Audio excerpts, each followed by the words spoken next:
আসসালামু আলাইকুম আদাব ভিউয়ার্স, কেমন আছেন? আশা করি সবাই ভালো আছেন। এই মুহূর্তে আমি দাঁড়িয়ে আছি কাজীবাজার সেলফি ব্রিজের উপরে।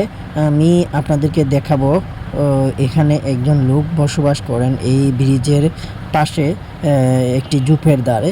তিনি কিভাবে বসবাস করেন আর তিনি আসলে দেখে মনে হয় আমাদের মতো সাধারণ মানুষ, কিন্তু আসলে তিনি সাধারণ মানুষের মতো দেখতে, কিন্তু তিনি একজন পাগল লোক।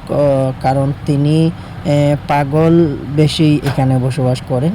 আর যদিও ওনাকে দেখে মনে হয় না যে তিনি পাগল, কিন্তু আমরা আপনাদেরকে দেখাবো এখন বর্তমানে তিনি কিভাবে আছেন। দেখতে পাচ্ছেন এই মুহূর্তে আমি দেখাচ্ছি আপনাদেরকে যে এই লোকটি এখানে একটি চুলা জ্বালিয়ে সে ভাত তৈরি করেছে, এবং যে পাত্রটি তিনি ভাত তৈরি করেছিলেন সেটি এখন এই মুহূর্তে দেখতে পাচ্ছেন তিনি একটি ঝোপের আড়ালে গিয়ে পানির মধ্যে তিনি সেটি পরিষ্কার করার জন্য নিয়ে গেছেন।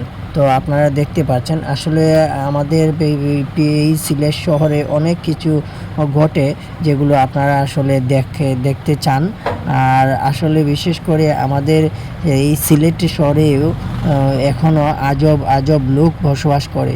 আপনারা না দেখলে বুঝতে পারবেন না, তাই আমরা ভাবলাম যে এই জিনিসটা আপনাদেরকে দেখাই। যে দেখতে পাচ্ছেন আসলে রাস্তার পাশে ঝোপের ধারে একজন লোক কিভাবে বসবাস করতে পারে, আপনারাই বলুন। দেখুন কি সুন্দর আসলে এটি।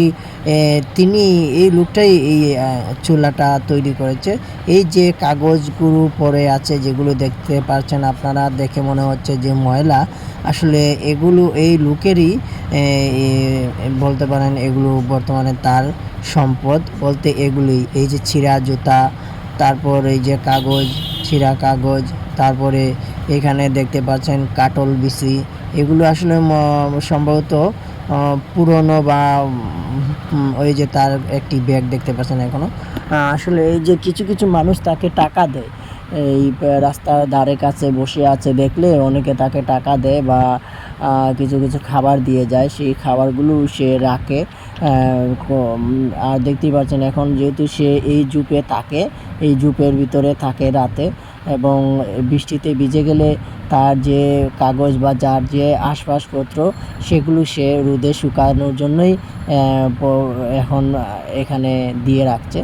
তো এই যে বেডটা দেখতে পাচ্ছেন আসলে এটি তার বিছানা, এটি সে ব্যবহার করে।